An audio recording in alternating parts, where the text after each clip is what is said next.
Dive into the movement that's turning Johannesburg's story from the city is finished to watch the space. In just 2 years, Jozi My Jozi has lit up bridges, cleaned streets, built a full-size football field in the inner city, and signed a deal to revive the High Court precinct. All through pure citizen power and smart partnerships. Presented by Jozi My Jozi, my guest today is Innocent Mabusela, Head of Stakeholder Relations and Communication at Jozi My Jozi. Innocent, welcome. Jozi My Jozi started in 2023 as a true coalition of the willing with no massive government budget. How did the organization manage to bring businesses, residents, community organizations, and even competing political interests to the same table and actually get things done together? Jozi My Jozi is an apolitical organization, and we really focus on our energy on working with individuals and organizations that have the best interest of the people of the city of Johannesburg at heart. And for us, that has been the driving force. So, really, our compelling case is about the people.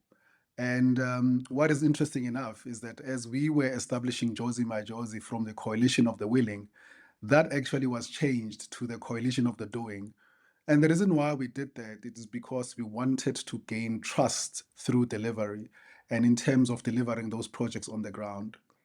Everything that we do from the moment that Jozi My Jozi was established involves listening to people and taking their views into everything that we do, including our partners.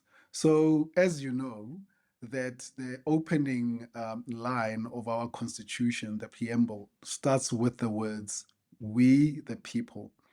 And as a movement, Jozi My Jozi is about the people and obviously delivering all the work to make sure that the people on the ground benefit in all the work that we are doing. For years, the loudest narratives was Johannesburg is finished. How has Jozi My Jozi shifted that to Joburg is fighting back and winning without it feeling like a spin? What role have campaigns like Babize Bonke or putting the spotlight on 8 inner city champions played in giving the city its voice back?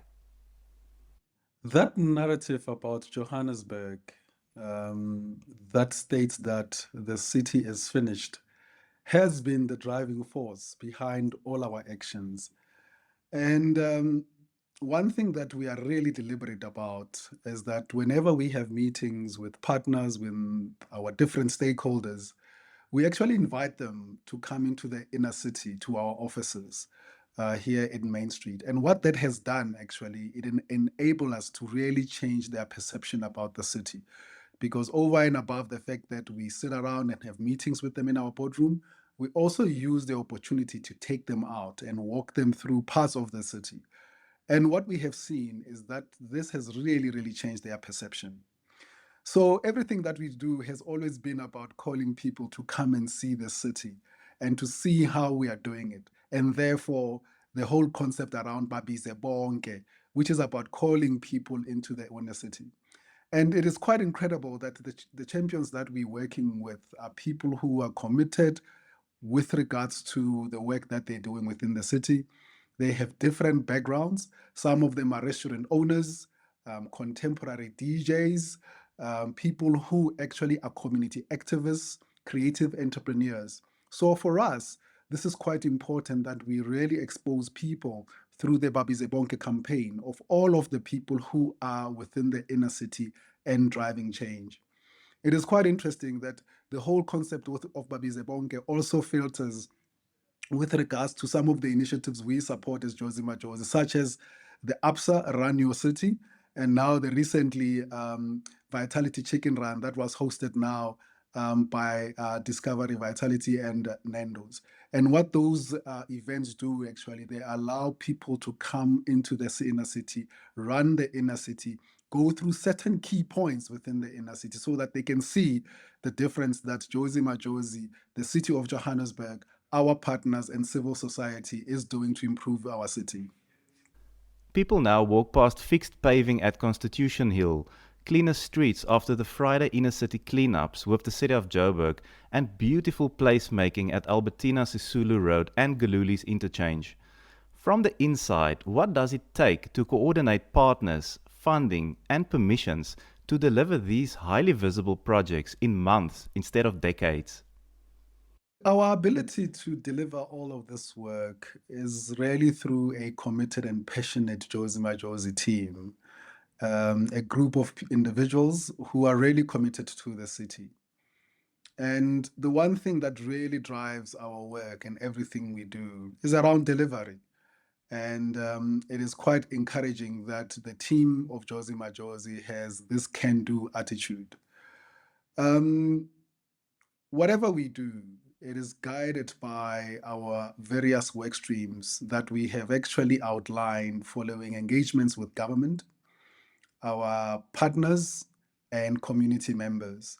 And these work streams include safety and the environment, social development, education, sports, arts and culture, tourism, commercial, and what we call public transit revitalization that is really focused on the taxi industry.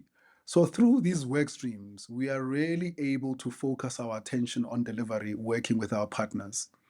And for us, we are given confidence by the support that we get from our board and our partners, be they government, the private sector, and civil society. From the inside, we are all driven by our mission to inspire and give hope to the people of Johannesburg through the projects that we deliver. Not many people thought a non-profit could deliver a full-size football field with netball and basketball courts in the inner city. Yet, Field of Dreams is now a reality, and you're registering early childhood development centers and even doing the point-in-time count for homelessness. Which of these deeper, long-term projects excite the team the most right now, and why? At Jozi My Jozi, we celebrate all of the wins, be they big and small. Um, because we believe that being involved in a cleanup campaign or facilitating a donation of gifts for children at a home or the fixing the Nelson Mandela Bridge or installing solar streetlights or adopting a park, all those wins we celebrate. And I think that is what actually excites us as a team. Um, One of the things that for us as Jozi My Jozi we do quite a lot is ensure that we really focus on the beneficiaries.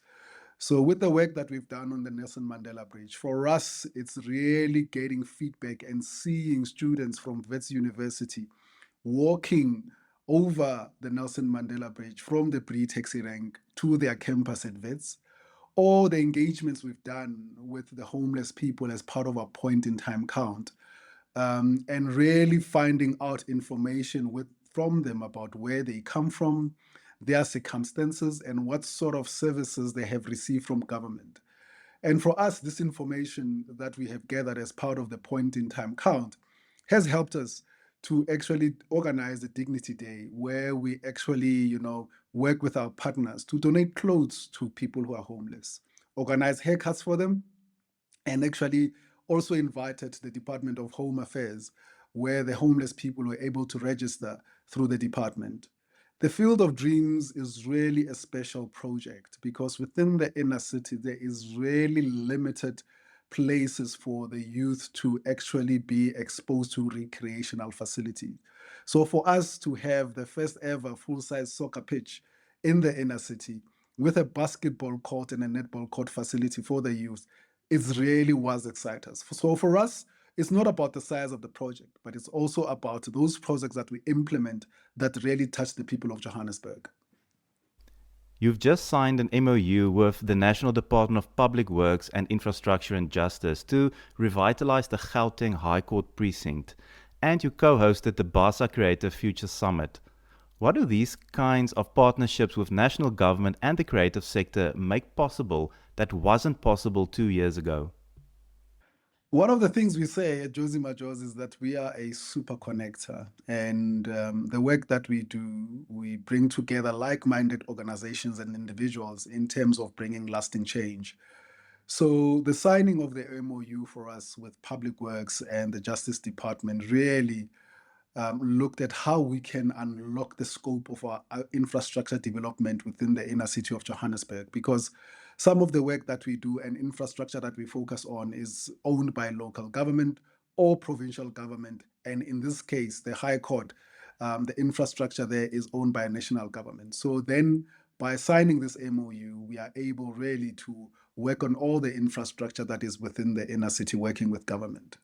So for us, actually, it is even more about infrastructure, but it also talks about the people who will be coming to visit the Johannesburg High Court.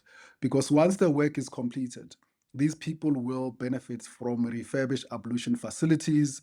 They'll benefit from improved waiting areas, improved lifts, and also the court proceedings will not be interrupted because of no electricity and water disruptions. So for us, that is quite critical because it means that the members of the judiciary, the people who come to the court, will really have a dignified experience when they come to the courts. So the other thing with regards to BASA is the fact that Johannesburg is buzzing with creative people. And these are young people who are actually staying within the inner city. So our partnership with BASA really is a vehicle for us to be able to really put a focus and leverage the creative economy. Because that's what we're doing. Johannesburg previously was a city of mining, but now we can see that the economy of Johannesburg is really changing. And there's quite a lot of focus on the creative economy. So utilizing the G20 was a fitting platform for us to really put a spotlight on the creative industry, and obviously a spotlight that has international reach. So for us, with regards to the creative, is really focusing on making all those invisible creatives that are within the inner city visible through the G20. Leaders from Nairobi, Lagos, Cape Town, and beyond are now asking for the Jozi My Jozi recipe. What is the single non-negotiable ingredient any city needs to make this model work? And what's your direct call to action today for citizens, business leaders, and policymakers listening who want to start something similar in their own city?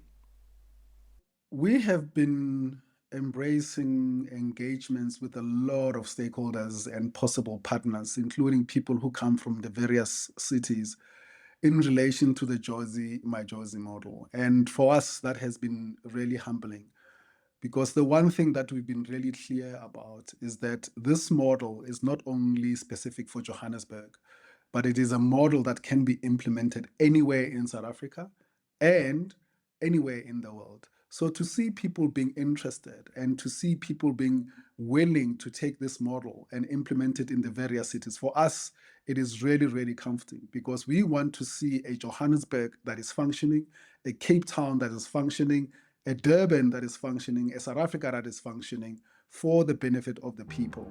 So for us, really, one thing that we can say is that everything that we do as part of revitalization needs to have the community at heart. If you don't have the needs and aspiration of the people, then the model becomes very difficult.